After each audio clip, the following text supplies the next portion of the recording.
I love that shirt. Be peace.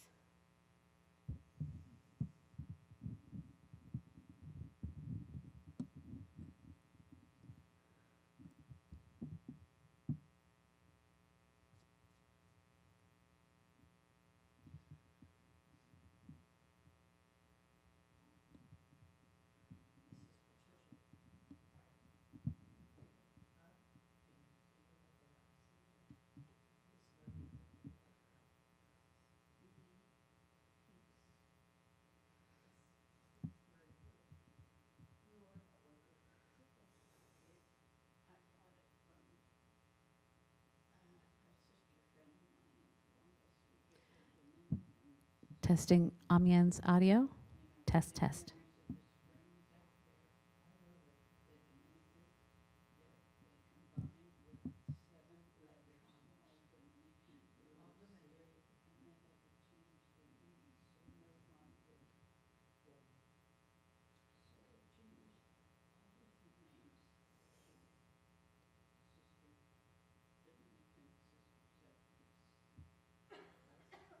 I did testing Amien's audio. Test, test.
Testing Amien's audio. Test, test.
Testing.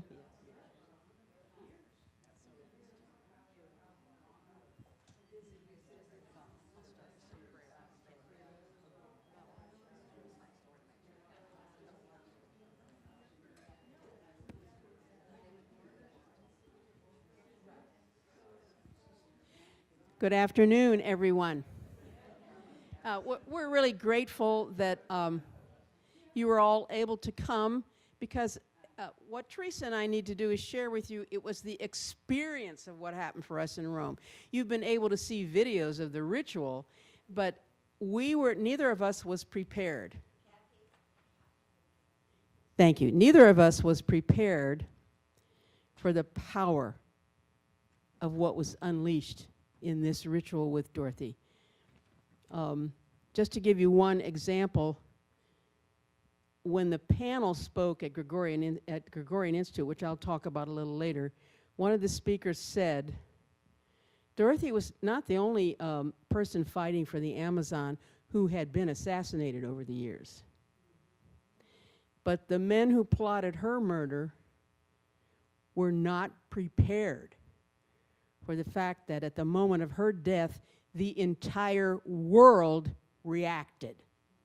That's how important she was, this little 73-year-old woman. So that gives you a little bit of reflection what it was like for Teresa and me to be part of what happened in Rome, and that's what we want to share with you this afternoon. So I'll begin. I need to describe the Basilica of St. Bartholomew. Now, we don't know what we're getting all these emails for a year about this, and Teresa and I are like, well, it's a basilica. But when we get there, the Tiber River, which runs through Rome, comes to a point where the river splits into two parts because there's an island. There's a rocky island there. It's a pretty big island, and this basilica was built on that island in the 900s by a Roman emperor. He built it over a temple that had been made to the god Escapulus, who was the god of medicine. So this cathedral, which still stands there, has attached to it as part of its structure from the beginning a 3-story hospital. And the island is always known in Rome as the Island of Healing. But for me, a Catholic cathedral with a hospital attached to it, now get this, the hospital was run by the Jewish community. Oh my God, I'm going, Teresa, this is ecumenism way beyond our time, and it's phenomenal. Now, that wing, it's still attached to the cathedral, but it's no longer used as the hospital because across the street on the island, a much larger hospital was built in the last century. It's the busiest hospital in the city of Rome. Holy cow, still run by the Jewish community. During World War II, during the Nazi occupation of Rome, Nazis with guns showed up at the doors of the current hospital, and one of the doctors inside was very quick in his thinking. He came to the door and said, we can't let anyone in because of, and he made up a name, a Latin name, such and such disease. We have all the persons who are down with it right now are in this hospital. It is highly contagious. It starts with convulsions. It leads to blindness and crippling, and we cannot let you in. And the Nazis went, we're fine with that, and they turned around and walked away. But the lives of many Jewish people in that hospital were saved that day because the doctor was so quick in his thinking. But all of that is part of the experience we were having, and how Dorothy ties into this, this wonderful cathedral that is there. I'm now going to turn it over to Teresa to talk about the Museum for Modern Martyrs that's part of this cathedral. Thank you. Unlike Kathy, I'm not a natural-born storyteller, so I have to hold my paper. Okay, so the sanctuary itself was commissioned by John Paul II, and it was originally begun to honor the martyrs of World War II. So all of the martyrs in the sanctuary are 1900 or later when they were killed. And when John Paul II created this, he entrusted it to the community of San Egidio.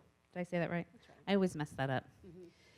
And this is a lay ecclesial community. They are committed to service and creating peace, fomenting peace in the world. In fact, they have every year an annual gathering to pray for peace, where thousands of members of San Egidio, which is a global community, 70,000 members. See, even with my notes, I missed stuff. 70,000 members of this lay ecclesial community around the world. So they have a global peace event every year. So not all 70,000 obviously come, but to come together just to pray for peace. But there are sometimes heads of state who go to that. Last year, the president of France, Macron, went to that 2-day peace gathering. It's really significant what this community does. It is, and we, again, Kathy mentioned all those emails and communications we had for the whole year leading up to it, and we were like, okay.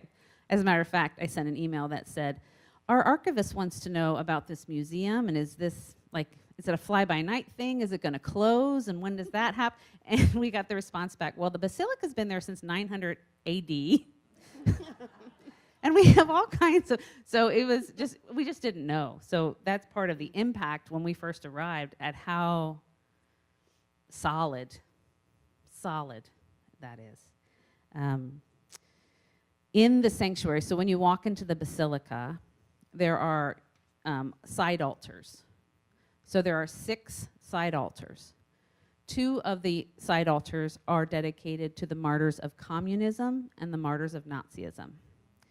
This is not just Catholic people. This is an ecumenical and interfaith place. And if I could just add a comment, this parallels the fact that this cathedral had a hospital run by Jews attached to it from the 1900s, the 900s.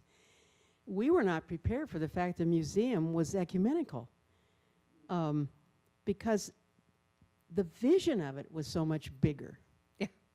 Yeah.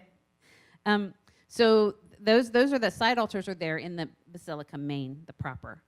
And it's you can imagine any kind of basilica in Rome. It's the whole, with the side altars. It was very, I don't know, I wasn't prepared for the impact of how it would impact me. You walk into a church, oh, this is a nice church. This basilica has been here since 998 AD. Just gives you a different perspective, But then the museum, which was really part of what we just didn't understand, how they were doing this museum, it was an incredibly professional play. It was just neat. I was just expecting to see things in piles, but so I know, stupid. And it wasn't. No. So it was in the old crypt underneath the basilica, and I have to say, Rome is not created to be handicap accessible. So I was very nervous going up and down those marble stairs. But the community of San Egidio actually went in and cleaned the crypt out so that they could make this sanctuary. It's a beautiful space. Again, I was not prepared for the impact of just walking in the door. And one of the things that Kathy was she saw this, that you might want to know what it was like. So she had me take a little video, which we're going to show on the side screens. And for those of you watching live stream, that'll show up there as well as soon as we swap it over. But you're just walking into this crypt, and there's an energy there. And then you go and you see. So we're just going to watch a little part of this. I hope you can all see it. It doesn't really have audio. We didn't narrate it a little bit, but I'm going to just narrate it now for you. So when you're ready, Dave. He's got to swap it over for the live stream, folks. And Okay. the person you see in the first picture there is not currently a martyr. I don't know. She went to Rome with me. Okay. So you can see the rock walls, and that's all Start filming. the old script. And keep going, because we'll with sisters, we can explain it. We don't have to get. So with each item This is from one of the- martyr, it's in the glass case, and then there's a little See, he's explanation not on the Roman side. Catholic. He would be. So these are Yeah, actually he was. He was Catholic Archbishop. There, I misspoke. And the next room we go into is the Martyrs of the Americas. There's a little chapel there. This next room we go into is where Dorothy's sweater will be encased in one of the empty ones you'll see. I don't know if you know who Stanley Rother is. He is there. Idea of how big and powerful this place is. One of these empty cases will be Dorothy.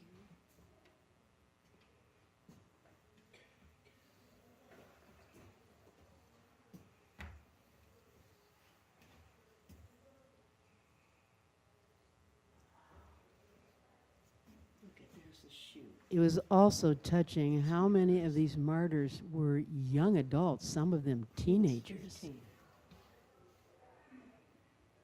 15 years old. And then we'll turn around, and there is the chasuble of Oscar Romero. That's Oscar's, yes. Wow. Now we are to America. Yes. And you're right, it's all of America, so. I think that Okay, is we can maybe probably sufficient stop to give there. them an idea. And we wanted to do that just to give you an idea of what it looks like. This goes on to another room for Europe, and another room for Asia and Oceania, and another room for Africa. So each room is a different part of the world. And we just wanted to give you a taste of what that looked like and where she'll. So on the altars in the basilica proper will be the soil that was soaked with her blood. And then in this museum, in one of the glass cases, will be the sweater that we sent along as well. And you can see just by the pictures, it's high. It's an A-level museum. It's that quality, and we had no idea what we were going to encounter. And it's like catacombs. It isn't a big room. You turn a corner here and go. It's like being in the catacombs, which is the right kind of parallel because of what the catacombs meant in terms of the history of the church. Yeah, I would say when you hear museum in an old crypt, you don't think of something like this.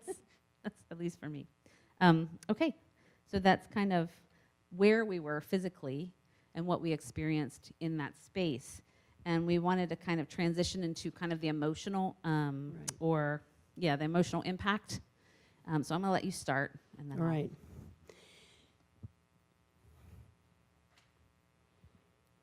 Sisters, I was given the role to take Dorothy's relic to Rome and do this. And then with Teresa, with the secondary relic. It filled me with deep humility because the only reason why I was the one deputed to do it is I happen at this time to be the provincial.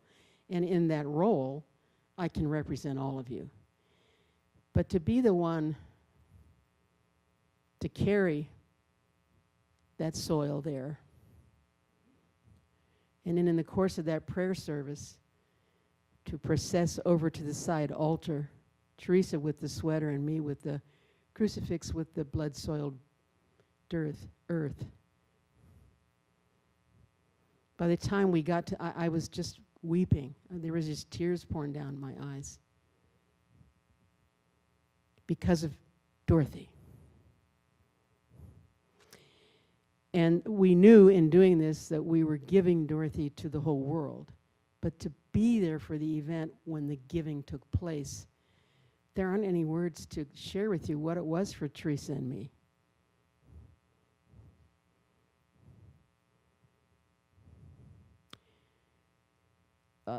I'm going to say this little thing about more than a lifetime, but Teresa will be sharing more a little later about the students who were with us. But the very last day together, it's Maddie is a grandniece. Maddie Richardson. Yes, from Dayton came, and she brought her 3 best friends with her. And when we were saying goodbye, one of them said to me, "Sister, I'm not going to say this was an event of a lifetime, because it was an event of 10 lifetimes. So, say more. I think I have to back up. For the emotional piece, I have to back up to the point where we transferred. I'm going to cry. When we transferred the soil from Joan Crim's reliquary to the reliquary we took to Rome. I've never been much one for relics.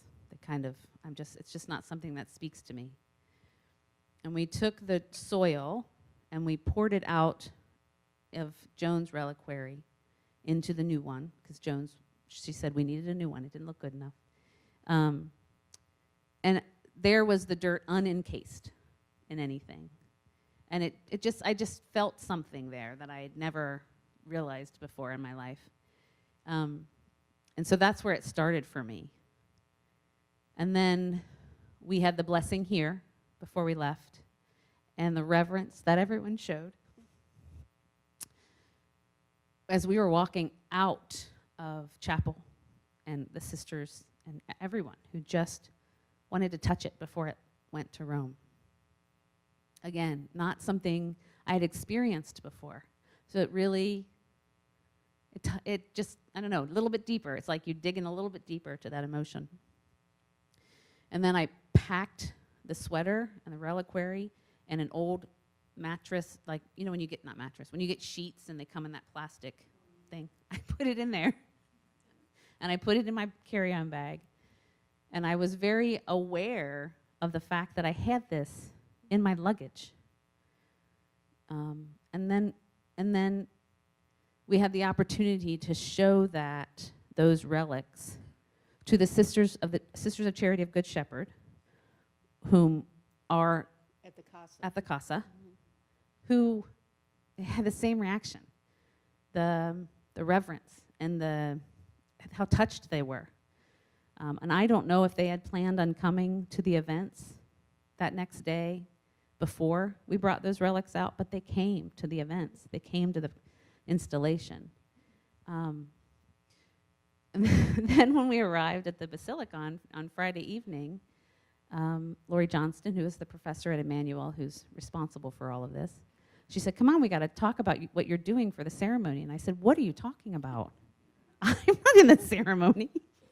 She said, "Yes, you are."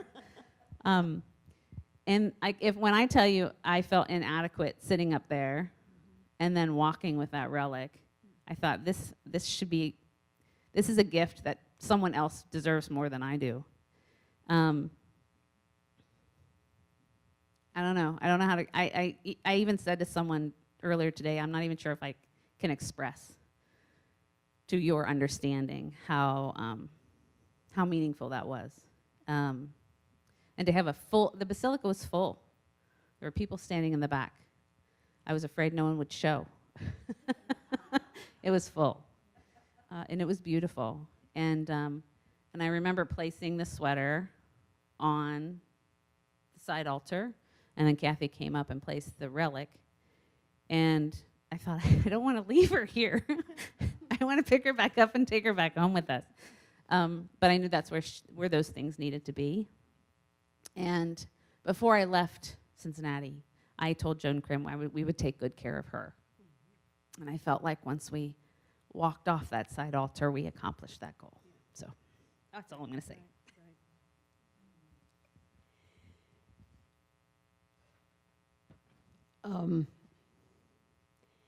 Another thing that happened while we were there is the symposium at the Gregorian, which is really one of the most renowned universities in the world.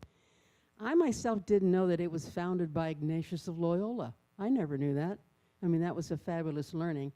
So there were 4 speakers. Mary Johnson was one of them, and the topic was modern-day women who are advancing the ecological agenda forward, with a focus on Dorothy as sort of a central person in all of that. The presentations were extremely good, and there was a really big-sized audience there to hear this.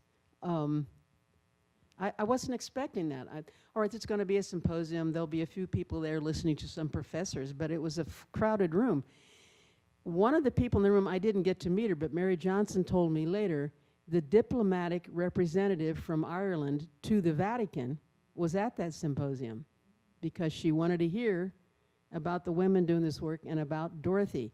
And then Mary said, our CLT is aware of this because they're in Rome.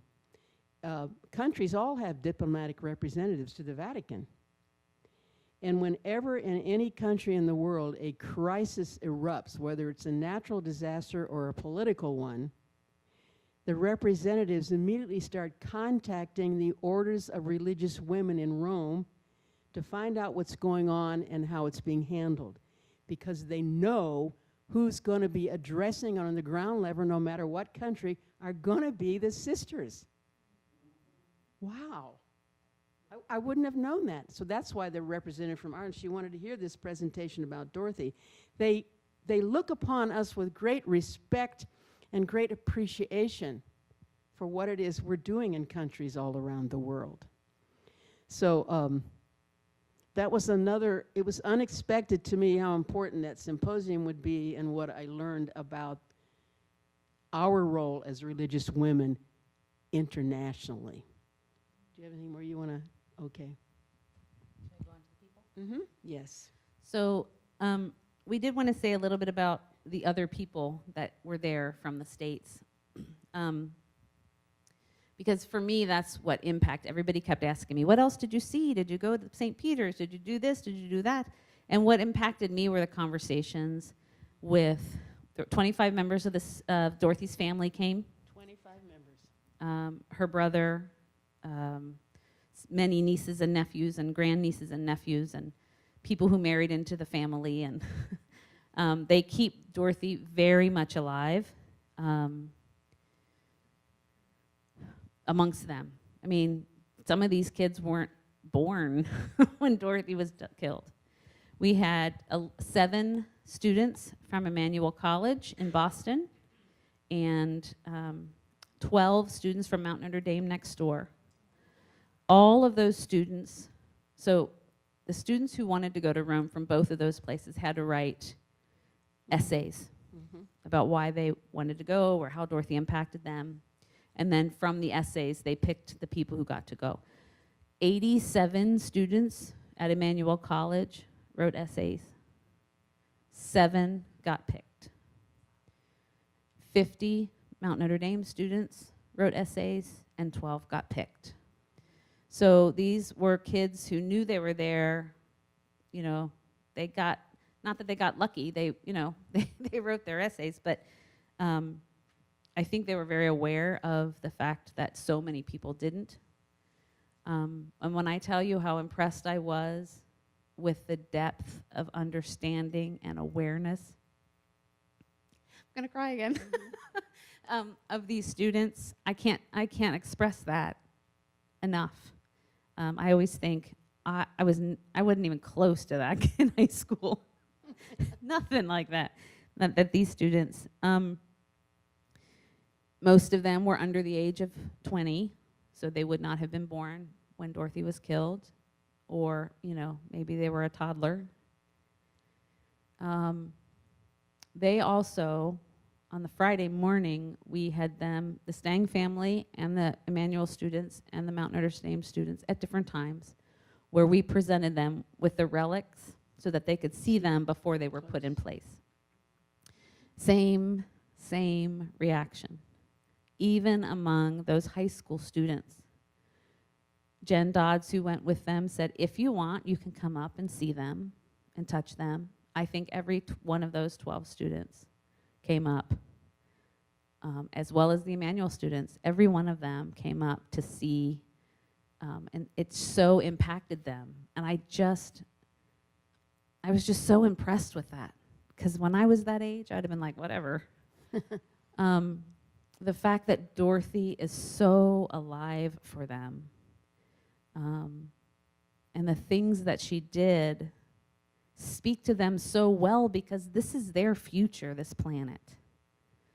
And we haven't done a great job, a society as a whole, hasn't done a great job to care for it, and now they're going to be paying the price. And so Dorothy is the person that they need. And so she speaks to them.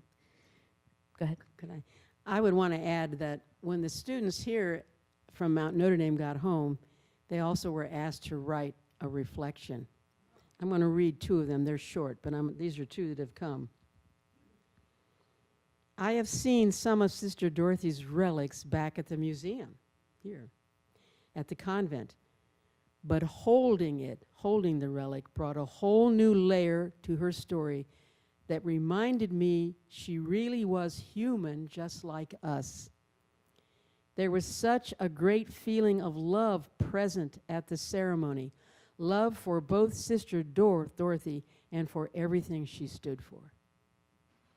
And here's the second one I wish to share. From the moment I walked into the room with the relic, I felt instantly touched by Sister Dorothy. When I got the once-in-a-lifetime opportunity to hold the relic, I felt inspired and blessed, and I believe it was a life-changing experience.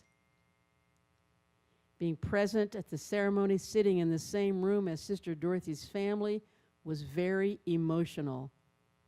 However, when the relic was walked down from the altar and passed by me in the basilica, I was overcome with a feeling of joy and celebration because Sister Dorothy was able to be recognized for her life's work. This from a high school student. A little bit more about Dorothy's family, that there were 25 members who came to Rome for this, of all ages. I was sitting with a nephew at our last luncheon together, he and his wife, and he said every Thanksgiving the whole family gathers, the big gathering. But every Thanksgiving includes, as a family, a celebration of Dorothy. And they actually, each family unit comes in prepared to do something. Maybe a skit, maybe something they've written. And every year they do it. And they're teaching, all the new children that are born are raised knowing who Dorothy was and that she's part of their blood. So it was really powerful to learn that. Then they told a humorous story. They said one of the nephews had become engaged, and so this was the first family gathering when the fiancée and her family were going to come. And the nephew said, now, we do a big thing about my aunt who was in the Amazon. They went, okay. When they got to the family party, not knowing what was meant by the Amazon, they all arrived carrying Amazon Prime boxes with gifts for the family because they thought Dorothy had founded Amazon business.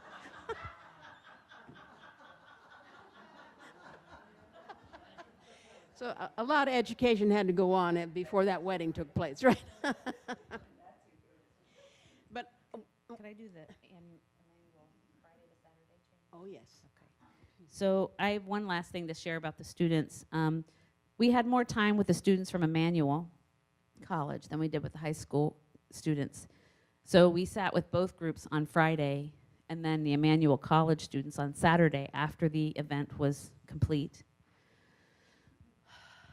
They were all amazing. A couple really stood out to me. One in particular who said, you know, I'm not Catholic. I wasn't raised with a faith. I'm kind of atheist. So, but Dorothy spoke to her. I mean, she was picked from 87 students, so she must be speaking to her.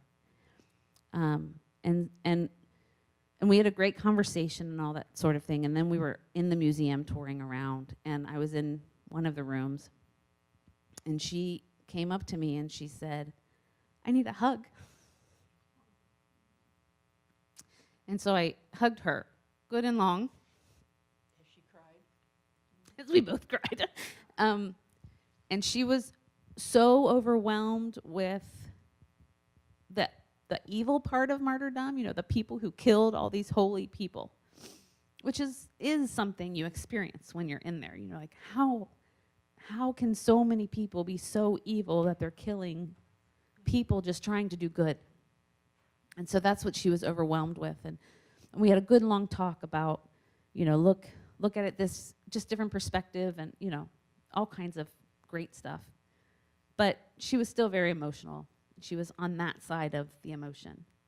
And then we had the symposium and we had the installation in the basilica. And And then the next morning when we got together, she was talking about the inspiration of the lives of people who are so convinced of their convictions that they are willing to give their life for them. That's the part that she left with, which is, to me, such an amazing change. To be able to be 23 and to say, I'm going to focus on the things that brought her to that place, the conviction, the belief, the faith that she had in God. Those are the things I'm going to focus on. So that was just amazing and beautiful. Yeah. I'll add one thing also that Teresa won't tell you. Our last luncheon together, it's all the Stang family, all the students, all the teachers, all of us there in a one big nice Italian restaurant. But it came time, people are starting to leave and going out the door, and two of these women from Emmanuel came up to me right away and said, "Where is Teresa? Where is Teresa? Where is Teresa?" And I said, "I think she's probably already outside saying goodbye." And they said, "We can't leave without going to Teresa to hug her and thank her for what she did for us." I know Teresa won't tell you that.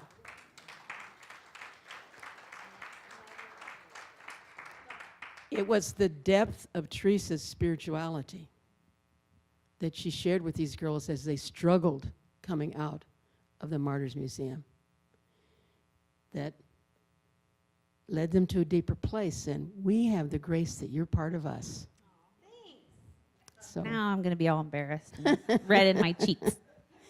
I will say this too, because we were there with CLT and we stayed at the Casa ahead of time. It's the first time that CLT had met Teresa.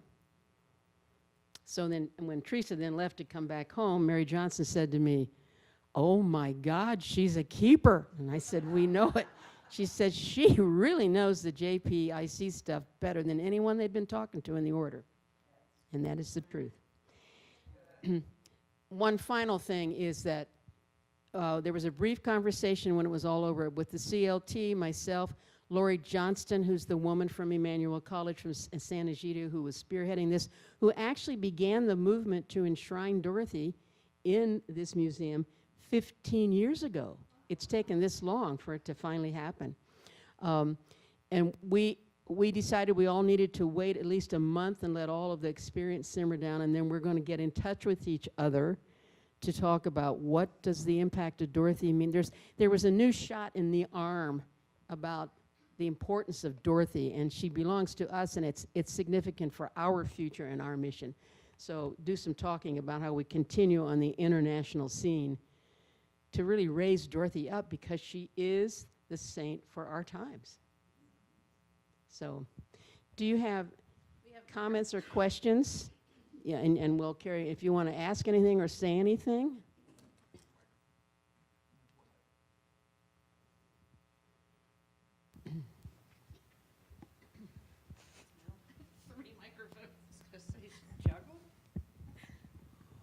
Where did the students stay? Where did they put them up? I have no idea. The students stayed in a monastery. Well, But that was all of their They were in a own. monastery too? I believe so. I knew the Stang family was. They but I were, that was all on their own. They did all of that stuff on their own. Kevin? Oh, you're He's just a walking. mic carrier, okay. Here. And first of all, thank you so much for your presentation. As deeply moved we can see you are from it. But what struck me when you were speaking about the students in the college, in Emmanuel, and here, whoever sowed the seeds about Dorothy and those students must be commended. Amen. I was thinking, it struck me, you know, that all the people that, because they would never have come to this on their own. I just want to say, whoever they are, they deserve our praise. And so do you. And I think you deserve praise too, because you created those spaces. They have the education they have because you created the schools that you created. So keep that in mind too. That is you. And then now lay staff and the connection that the Sisters of Notre Dame, Dane and Moore have, at least with the 4 Ohio schools, impresses the heck out of me. That wasn't like it in my school. We didn't have that in high school. It impresses the heck out of me. And the students come here and they love it and they talk to the sisters and they get so much out of it. But what I don't think they realize is how much you get at from them coming, because you see that your legacy continues. So seeds have become a very big theme in my life over the last 2 years, but you're exactly right.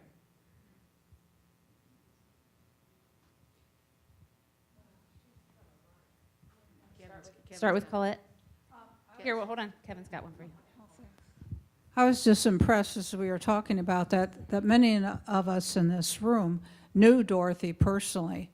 And it'll be the next generation, as you were saying, that don't know her personally, who will be carrying on that legacy in a sense. So it is really important that they are imbued with that if her legacy is to continue. I can remember very vividly Dorothy sitting on our sofa at Shepherd Avenue with her album with pictures and things, and I think many of us have other encounters with her. So she's very real to us, but it's the next group that will need to carry it on. Someone said to me, I have to share this story. And it was the night. Okay. It's the first time somebody told me my mouth isn't big enough. It was the night that they had brought her body back from the interior, and she was being laid out in our church there in Anapu. And I noticed this couple was standing by the coffin. Let me hold this. You talk. Okay. This couple was standing by the coffin, and I didn't know them. And I knew a lot of the people from the interior. So I went over to them, and I said, did you know Dorothy? And they said, well, we have to tell you this. We're not Catholic. But when we heard what Dorothy was killed, we said, we have to go there and show our support. Because the night that this couple was walking on the road, a car was coming, and she said to her husband, I cannot go any further. The next car that comes, please stop it. So he did. And of course, it was Dorothy. But he said, oh, I'm very sorry. You're one of those Catholic sisters, and we're not Catholic. And we wanted you to help us, get to our next village. And Dorothy said, stop it. When did Jesus ever ask the religion of a person before Jesus did any curing? And that's what I'm going to say to you. You two get in this car. Now, this is Dorothy talking. Get in this car, and I will take you to the next village where you're from. And that couple never forgot that and came to her funeral. And I wouldn't have known this had I not gone up to them and asked them if they knew Dorothy.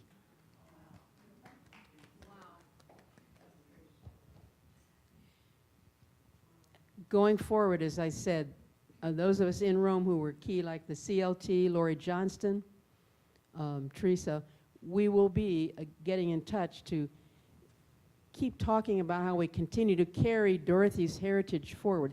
There's a lot we're doing right now in the States, and next week's practically the whole week is Dorothy, which it should be. But just to give you an idea, now none of these are not set in stone, these are just ideas of things I know that I would like to talk about when we're together. We have 3 or 4 books written about Dorothy, and they're all in English. What can we do to get all these translated so that even sisters in our own congregation can be reading more about the story? That would be an idea I'll take back. And I have another, and it's just an idea. It's not set in stone, it's an idea. It keeps going through my mind as we do all of our Hoffman looking at the property here. What if we transform the property as we go forward into the future and our numbers go down, and on this property is the International Dorothy Stang Center for Environmental Justice that serves education and action around the world for people. Why wouldn't it be here where the museum already is with everything of hers? That's what, when I dream about what Hoffman's saying, that's where I go.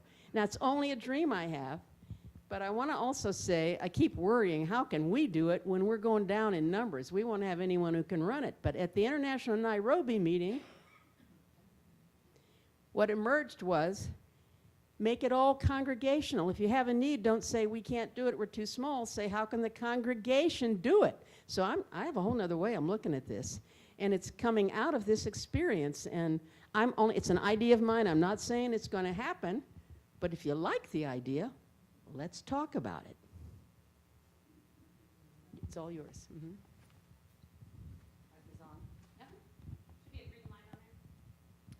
This is Rita Sturwald. You know, I think picking up on what Agnes said about who helped the girls, especially across the yard here, know about Dorothy. Within days, I think Ruth Bettinghouse put together, I don't think it was a video, but I think it was more like a slideshow that the girls, you shared that with them as well as with some students in other schools. That is one thing that happened. And I think Donna Groney, sitting next to me here, may have been the chair of the religion department at times.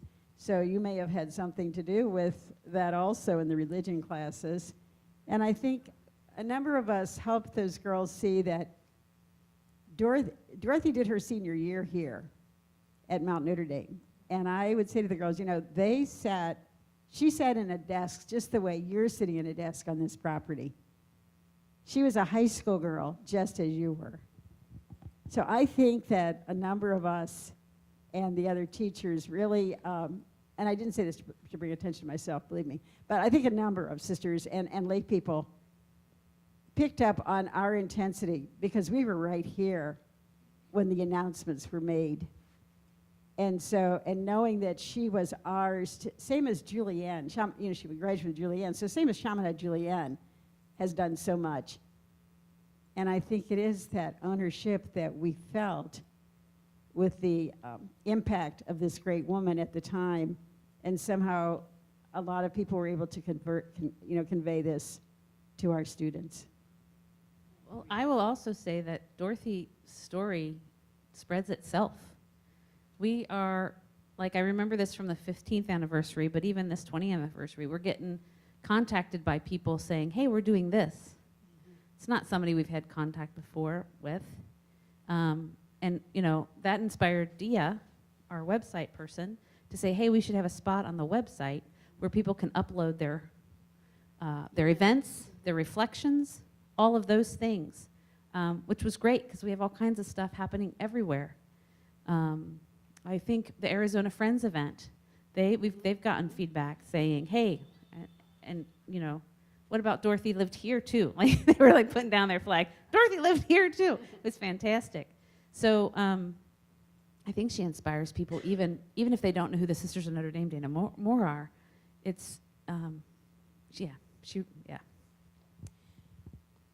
So I'll finalize with repeating something I had shared right before we began the February 2nd Mass on Sunday.